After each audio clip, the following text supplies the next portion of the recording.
பண்றது கொஞ்சம் கூட சரியில்லைக்கா. இவன் யாருக்கா? யாரா? என்னடா இவங்களை ஏன்க்கா இந்த வீட்டுக்குள்ள தங்க வைக்கணும்? இதான் காரணமே இல்லாம சப்போர்ட் பண்ணிட்டு இருக்க. இவங்க 2 பேரும் என்னோட கெஸ்ட். நான் சொல்ற வரைக்கும் இவங்க 2 பேரும் இந்த வீட்ல தான் இருப்பாங்க. இவங்களால எந்த பிரச்சனையும் வராது. அப்படியே வந்தா கூட அதுக்கு என்ன செய்யணும்னு நான் தான் முடிவெடுப்பேன். இதுல வேற யாருமே தலையிட முடியாது.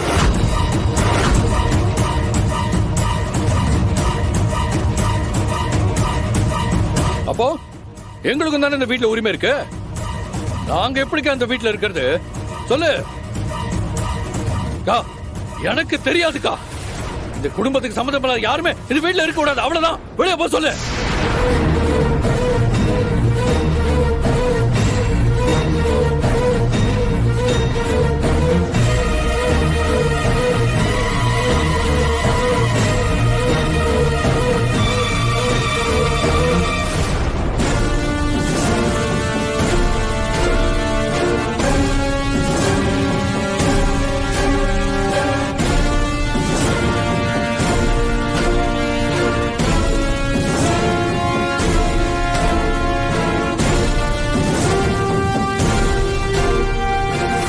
இன்னைக்கு ஒரே ஒரு நாள் பொறுத்துக்கோங்க.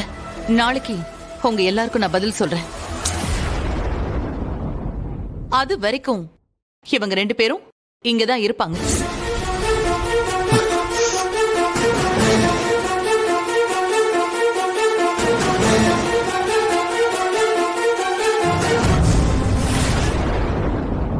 சிவா, வீட்டுக்குள்ள போ.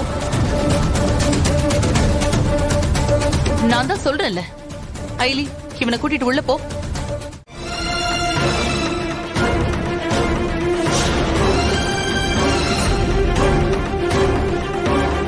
கண்டிப்பா நான் வரேன்.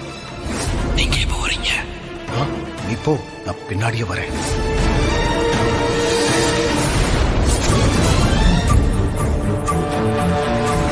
இப்பவே இந்த வீட்டை விட்டு போடா அனாதை பயல. யாரடா அனாதைன்னு சொன்ன?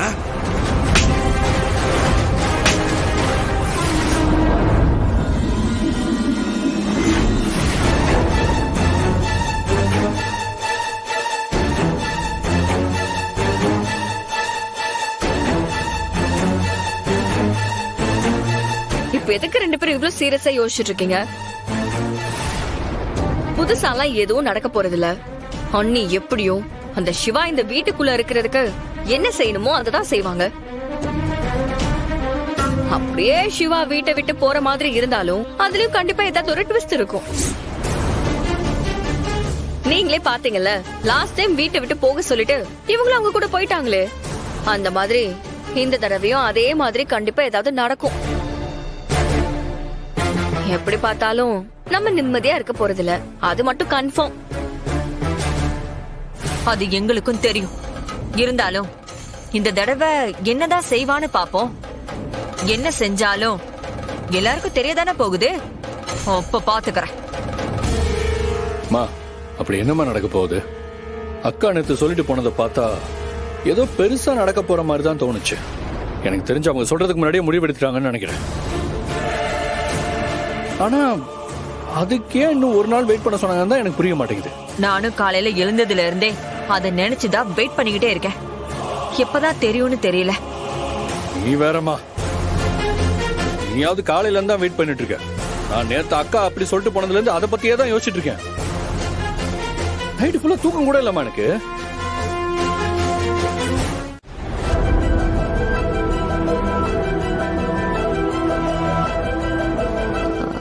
சிவா, அண்ணி இன்னைக்கு ஏதோ முடிவு சொல்றதா கபிலன் கிட்ட நேத்து சொல்லிட்டு போனாங்கல்ல, அது என்னவா இருக்கும்?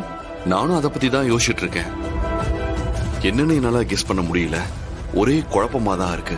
ஒருவேளை அண்ணி எடுக்கிற முடிவு நமக்கு எதிரா இருந்துச்சுன்னா என்ன செய்யறது? நமக்கு எதிரானா புரியல ஐலி.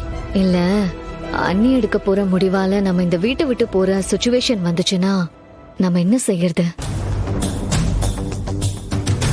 நாம வந்த வேலை வர இன்னும் முடியல.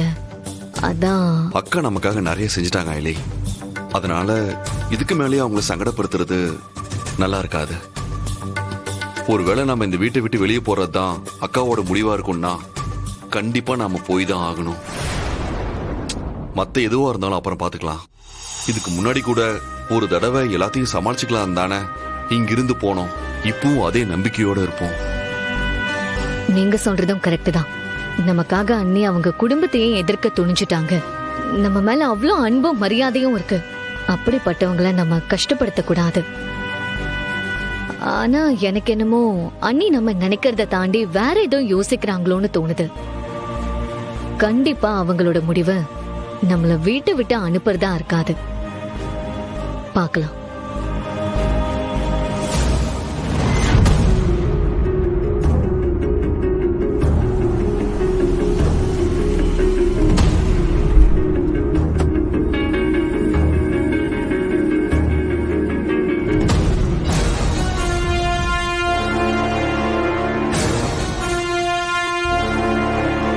வணக்கம் சார். வணக்கம். எப்படி இருக்கீங்க? நல்லா இருக்கேன். என்ன விஷயமா வந்திருக்கீங்க சொல்லுங்க. நான் தான் அவரை வர சொன்னேன் சித்தப்பா.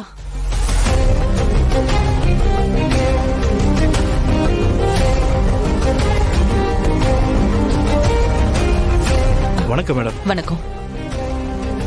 என்ன விஷயம் இந்திரா? என்கிட்ட எதுவுமே சொல்லவே இல்லையே. இல்ல, இது வரைக்கும் சொல்லல. ஆனா இப்ப இங்க இருக்கிற எல்லாருக்கும் நான் என்ன செய்ய போறேன்னு தெரியதான் போகுது. ஐலி, சிவா, கொஞ்சம் இங்க வாங்க.